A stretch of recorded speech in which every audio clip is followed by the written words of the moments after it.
கோவையில் தற்போது இயல்பு நிலை திரும்பியுள்ளது. மூடப்பட்ட கடைகளை திறக்க டிஐஜி ஆனந்தகுமார் தலைமையிலான போலீசார் அறிவுறுத்தி வருகின்றனர்.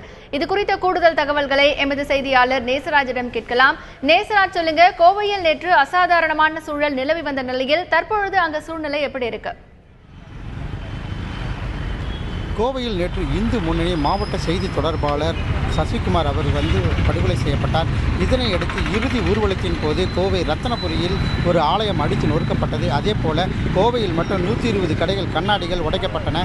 இதனையடுத்து அந்த கலவரத்தில் ஈடுபட்ட கிட்டத்தட்ட 60க்கும் மேற்பட்டவர் கைது செய்யப்பட்டாங்க. கைது செய்யப்பட்டவர்கள் கோவையை அடுத்த சேலம் மற்றும் திருச்சி பகுதியில் அவங்கள வச்சிருக்காங்க. குறிப்பாக இன்று காலை ஒரு மர்ம நபர்கள் 2 பேர் கடையெல்லாம் மூடுங்க அப்படின்னு தெரிவிச்சிருந்திருக்காங்க. அதனால் சில பேர் பயந்துட்டு இந்த கடையெல்லாமே மூடியிருக்காங்க. தற்போது சாதாரண சீருடையில் இல்லாமல் ஐஎஸ் என கூறப்படும் இந்த போலீஸாரும் இந்த தீவிர கண்காணிப்பில் ஈடுபட்டு வர்றாங்க. குறிப்பாக கோவை ராஜவீதி மற்றும் பெரியகடை வீதியில் டிஐஜி அவர் ஆனந்தகுமார் சோமாலி அவர் கடையெல்லாம் ஓப்பன் பண்ணுங்கன்னு சொல்லி போட்டு அனைத்து கடைகளிலும் சொல்லிட்டு வந்தார். தற்பொழுது நாம் கிராஸ்கட் ரோட்டில் நின்று கொண்டிருக்கிறோம். இந்த பகுதியில் பார்த்தீங்கன்னா போலீஸார் ஐஎஸ் போலீஸார் எல்லா கடையுமே வாட்ச் பண்ணிட்டுருக்காங்க. தற்போது யாராவது இந்த செயலில் ஈடுபடுறாங்களா அப்படின்னு தெரிவிச்சிருக்காங்க.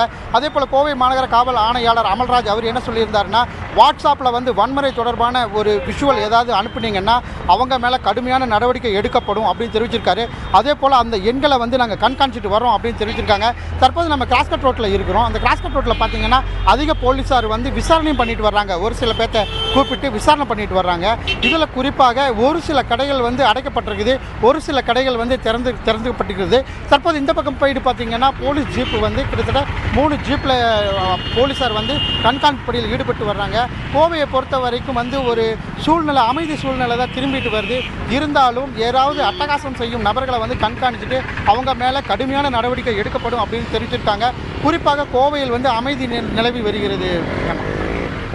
நேசராஜ், இப்போ ஏற்கனவே நீங்க சொன்னீங்க சிலர் கடைகளை மூட சொல்லி அறிவுறுத்துறதா. இப்போ அவர்கள் மீது கைது நடவடிக்கை ஏதாவது எடுக்கப்பட்டிருக்கிறதா? காவல்துறையினர் இது பற்றி என்ன சொல்லியிருக்காங்க? கோவையை பொறுத்த வரைக்கும் ராஜா ஸ்ட்ரீட்டில் ஒரு 3 பேர் கடையை சொல்லியிருக்காங்க. அவங்க அந்த 3 பேர்த்தை பிடிக்கும்போது அவங்க ஓடிட்டாங்க அப்படின்னு தெரிவிச்சிருக்காங்க.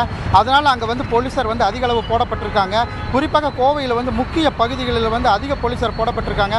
குறிப்பாக முக்கிய இடங்களில் இஸ்லாமியர்கள் வசிக்கும் இடத்திற்கு முன்னாடி ஒரு தடுப்பு போடப்பட்டிருக்காங்க. அந்த தடுப்புக்கு முன்னாடி விசாரணை செய்த பின்பே அவர்களை அந்த வின்சென்ட் பகுதிக்கு அனுப்பிட்டு இருக்காங்க.